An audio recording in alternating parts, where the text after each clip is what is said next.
I'm sure you don't think about singing happy birthday. Um, does anything come to mind when you think about negative thinking? When you put yourself down and don't look at yourself with very high self-esteem. Um, yeah. Yeah, Janice, I could almost say that really kind of wraps it up. Yes. Did anyone else want to throw out another thought though, at all? Well, in negative thinking, we're typically, oh, Pamela, yes, yes. Just real quick, there's when they look for the negative in a situation, Yeah, yeah, they look past all the positive straight to whatever they can make negative. That's what goes through my head. yeah, yeah. That's a really good one too. Thank you for that. Yeah, negative thinking is often this, we feel that we can't do something or something's impossible, or kind of coming off of what Pamela just said, that we can tend to think that there's going to be something's going to end up with the worst outcome. And so it's always leaning to that doubtful worst outcome. And the thing I want to say, and I don't know why my mouse is going so crazy today, but the thing I want to say about negative thinking is that it's such a normal part of being human. And, the last thing that I would want anyone to think is that there's something wrong if you're thinking negative, because it's so normal. And B, that, you'll never, just because we learn techniques around managing it, that you'll never have another negative thought. That's certainly not the case, but we certainly can get better at managing our negative thinking. And why we want to address negative thinking is for that very reason, that we don't want to have it overwhelm us and always be in the driver's seat of our lives, if you like. Because there really are three critical impacts to negative thinking. And the first one is that it impacts our well-being. So if we look in the field of psychology and look at a lot of the research in neuroscience, what we learn around negative thinking is that not only does it impact our psychological well-being, but it also impacts our physical well-being. So we can feel stress and nervous or anxious or worry a lot if negative thinking is always at the forefront of our thinking. Secondly, and I'm going to spend a fair bit of time on this one when we get to the techniques, it really limits our perception.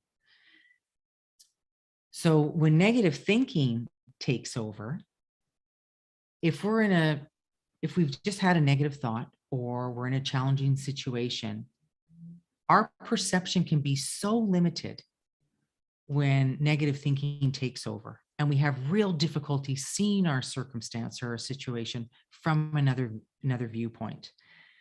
And there's the late John O'Donohue, who was an Irish philosopher, said, thinking that limits you denies you life. And I think that's so true. And lastly, negative thinking, if this is our go-to, if this is whenever we have a negative thought, or if something's a challenge or difficult, and we end up thinking negative around that, it gets ingrained in our brains. And this isn't just something to say, it's what we're learning more and more, especially in the field of neuroscience. So there's a saying that neurons that fire together wire together.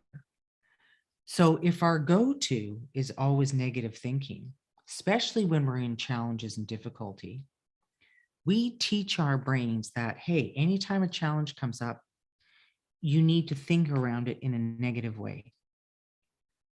The good news is that we are going to learn is that we can actually change that. It's very possible to change that wiring in our brains.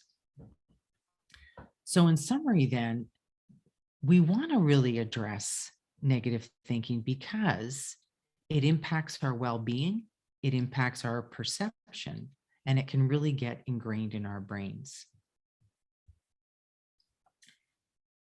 But how would life be if we really did have a strategy to be able to overcome negative thinking?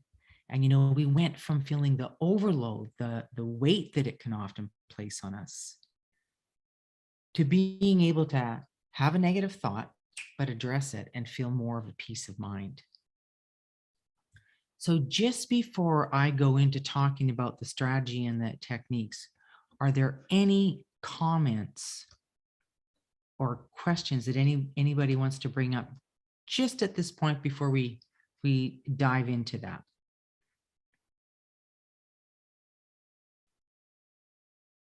We're good to dive in. I'll stop along the way again.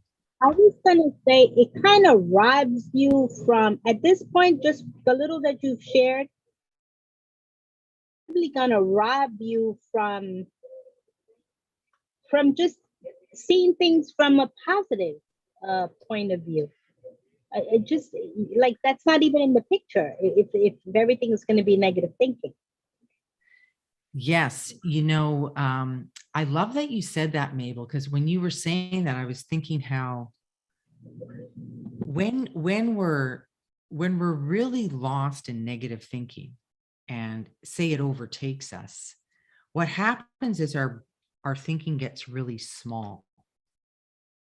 And so you're right, Mabel, we don't really see things or view things from other possibilities because we're so in that small, you get so weighed down. It's almost like blinders come on and kind of holds you in the gray there. So that's a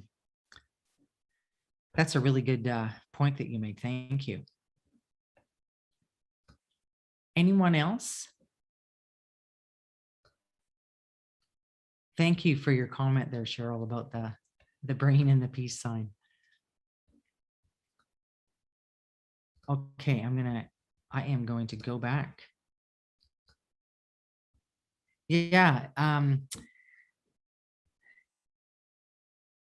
would certainly rather be feeling that peace of mind.